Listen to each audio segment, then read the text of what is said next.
Good morning. Today is Sunday, July 31st, 2022. I am very proud that in recent years, the rabbis of the RCA, Rabbinical Council of America, of which I am an active member, and other partners, have solved the terrible problem of aguna. When a recalcitrant spouse, almost always a man, refuses to give his wife a get, a Jewish divorce, although the marriage is clearly over, thus anchoring a woman in an abusive relationship, unable to remarry or to move on with her life. To cause another this kind of pain and trauma is a terrible sin, a crime in Jewish law. And for many years, there was little to be done about it. Until the Halachic Prenup, written and promulgated by rabbis of the RCA and others, this document signed by a couple before or during their marriage commits the couple to never doing this to each other, and it carries with it the weight of halachic authority and civil law enforcement. Signing this document is not a perfect solution, like polio, where the vaccine helps only if you take it. The prenup helps only if a couple signs it. And sometimes getting a couple to sign this document is a problem. In some sections of the Jewish community, some rabbis have questioned its halachic effectiveness, though their objections are simply not supported by normative classical Jewish sources. And some rabbis deny this problem exists in their community, in which case they are willfully blind to the suffering taking place under their noses. The other obstacle is how a rabbi can raise this issue before officiating at their wedding, at the moment of their greatest romantic infatuation. How do we raise such an unromantic topic? Like, what's going to happen if you decide to divorce? And the answer is, how do we raise that topic? With great sensitivity.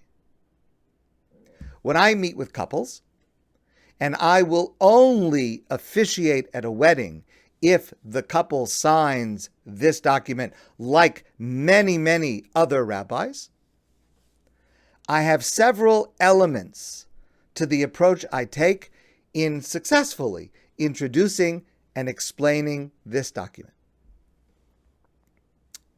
Keshet star is one of the stars, excuse the expression, in this world.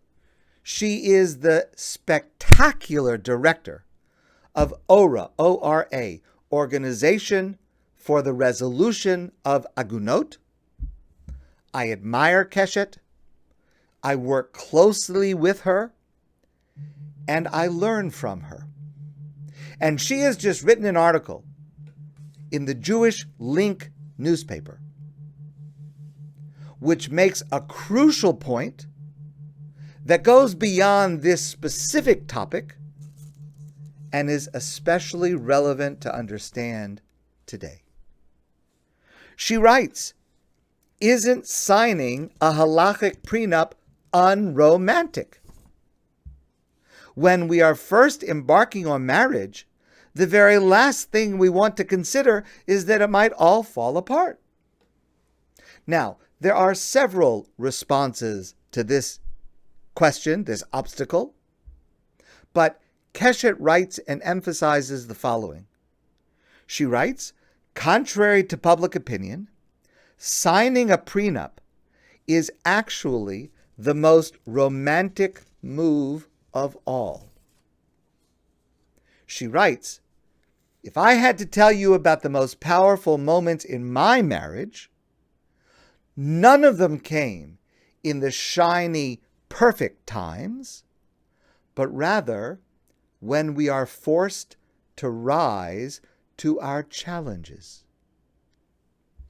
Now, this is sometimes hard for a young, engaged couple to grasp, but it is nonetheless certainly true that an enduring, loving marriage is built on showing respect and kindness and forgiveness in the hard times, when there are bumps and unexpected detours in how our lives are unfolding. She writes, "At its core, the prenup says one thing: I love you so much, I want you to be treated with respect no matter what. Even if the worst happens, even if it all falls apart, even if I, your love, am part of the problem." The prenup is a signal of true commitment, even under fire. And as anyone who has been through the peaks and valleys of a long and deep relationship can tell you, there is nothing more romantic than that. And it is imperative that rabbis and others meeting with couples teach this basic lesson that is, in fact, the key to every successful marriage. After all, isn't that precisely what we are going through this week leading up to Tisha B'Av, the 9th of Av, in our relationship with God? What we and God express to each other over these days, in the prayers we offer to God, and in the prophecies God offers to us, is that we have endured deep trauma in our relationship, each being hurt by the other at different times and in different ways. And yet, we express to each other that we will get over these traumas, and our love for each other will be even stronger than it was before. On Tisha B'Av itself, the day of national mourning, our saddest day of the year, we spend time with kinos, lamentations, sitting on the ground, expressing all of the tragedies and traumas that have befallen us. And then on Tisha B'Av itself, the last line of the kinos is the quote from the prophet Isaiah, Yeshayahu Hanavi, Ki nicham Hashem Sion. God will comfort Zion. Nicham kol charavoseha. God will comfort all of her destroyed places. V'yasa midbara ke'eden.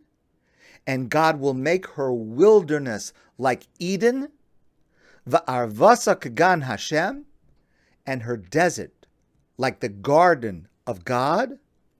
Sason v'simcha yimatzeba, joy and gladness shall be found in it. Toda v'kol zimra, thanksgiving and the voice of song. In a human marriage, this is achieved and exemplified by this truly romantic act, signing a halachic prenup. My friends, I want to wish you a great day, and I look forward to seeing you soon in person.